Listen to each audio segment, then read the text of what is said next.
Hello, my name is Shejini, and I am so happy to be with you today on this episode of Teaching Made Easy. Today, we are going to be talking about a very special concept on teaching methods and teaching techniques.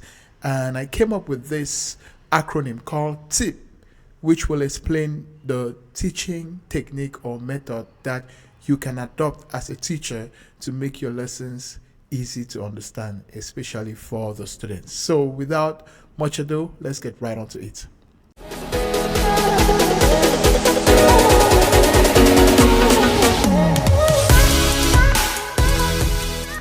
Now, I've had the opportunity of teaching in our national curriculum, that is the Cameroon system.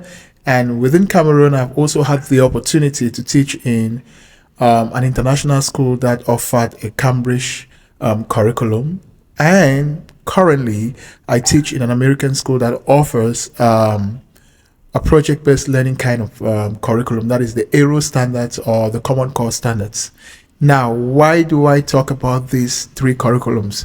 Is because for each of the schools that I taught and the system and the curriculum that I went through, one of the things I realized was the way or the manner in which lessons are being delivered to the students in each of the curriculum. Now, with the national curriculum, which is the one we adopt in our nation, Cameroon, one of the things I realized was that it is more of theory-based, that is the T, theory-based learning, where the teacher spoon feeds the students with information and expect them to understand and regurgitate the information back to him or in written exams.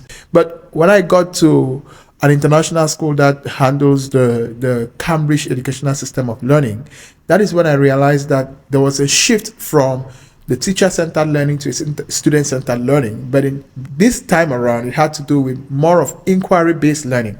And inquiry-based learning here, where you come into class and you don't just give notes, but you challenge the students to think about a concept and come up with their own ideas. And you both discuss the ideas, and then you can come up with PowerPoints and more of visual presentations and cause the students to understand what the lesson is all about. So one of the things I noticed with the Cambridge system of learning is that it is more or less inquiry-based and less of theory-based.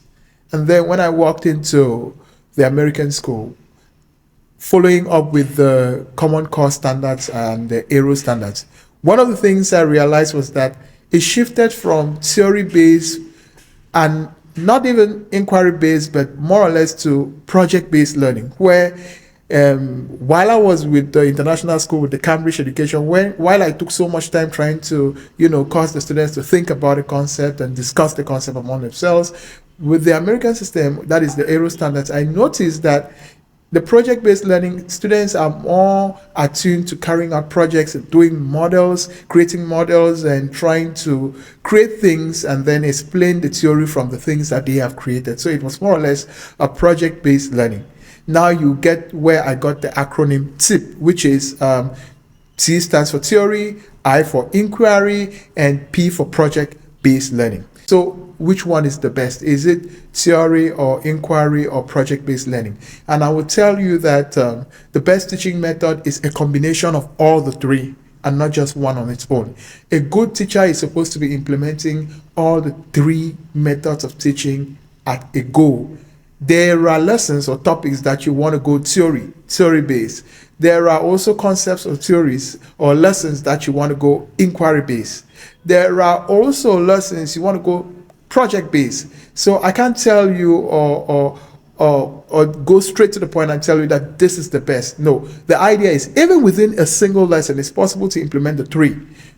Now, what I want to emphasize here is that as a teacher, you have to see how you can blend the three to make your lessons effective and cause the students to enjoy what you're teaching. It makes no sense if you are teaching something, especially in science, that you can get homemade materials and produce something or carry out an experiment for the students to see live, and then you rather decide to give the students the theory part of the lesson. The students will not appreciate it more. They will get the theory, but they will not appreciate the project behind the theory. In some systems, people appreciate what you can do and not what you know. With the theory-based learning, it's all about what you know. But when it has to do with what can you do, that is where you find our students wanting in the job market, because they're used to reproducing what they know instead of reproducing what they can do.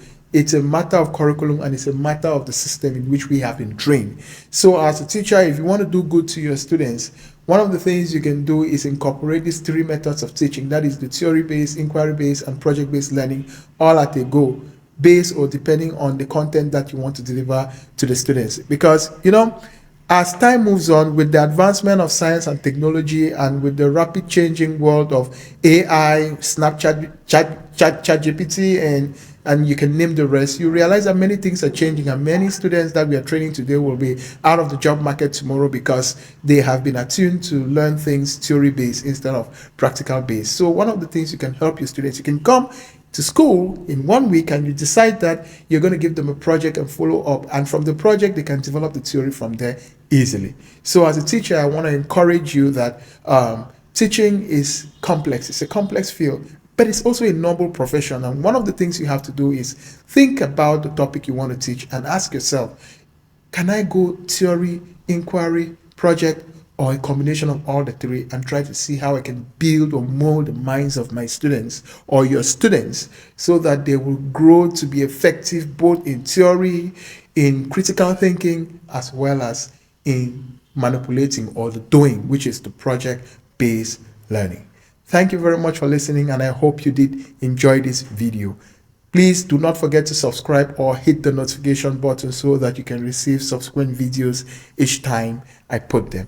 Thank you very much. This was Teaching Made Easy.